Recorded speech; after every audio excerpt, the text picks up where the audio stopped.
Sama dengan informasi kebakaran hutan dan lahan di kawasan Kalimantan, Sumatera Selatan, Jambi, dan Riau menimbulkan kabut asap yang meningkatkan kasus ISPA.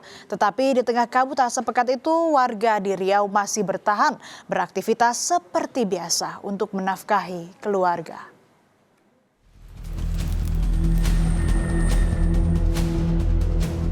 Sudah lebih dari sepekan, asap kebakaran hutan dan lahan menyelimuti desa Rimbo Panjang, Kabupaten Kampar, Riau.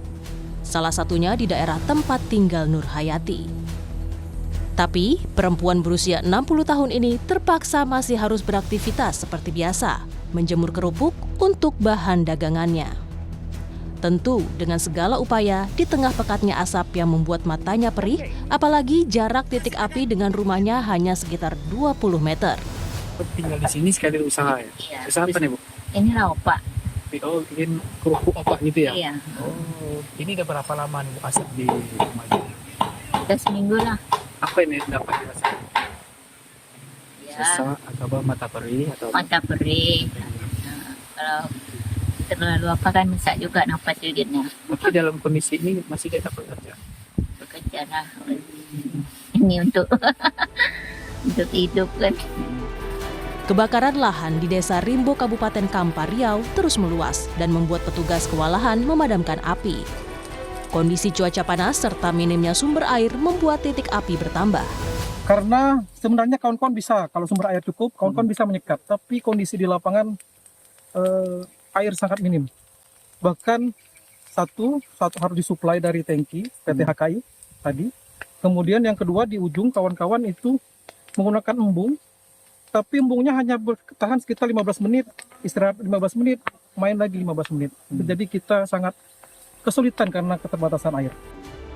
Selain di Riau, Karhutla di Banjarbaru, Kalimantan Selatan kian mengancam kesehatan kelompok rentan seperti anak-anak yang akhirnya diungsikan. Puskesmas Liang Anggang menyebut kasus infeksi saluran pernapasan akut atau ISPA meningkat 10% dengan total akumulasi pasien Agustus ini sebanyak 174 didominasi anak-anak. Ada yang sampai ke Agustus ini 174. Jadi itu semua, jadi bukan cuma balita aja. Jadi balita, remaja, dewasa sama lansia.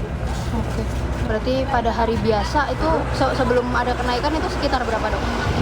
Rata-rata. Kalau kenaikan berapa persennya kita itu kan akumulasi ya, jadi 10%. Sementara di zona Kalimantan Tengah, Kementerian Kesehatan merilis adanya lonjakan kasus ISPA sebanyak 314 kasus hanya dalam sepekan sejak 14 hingga 21 Agustus 2026.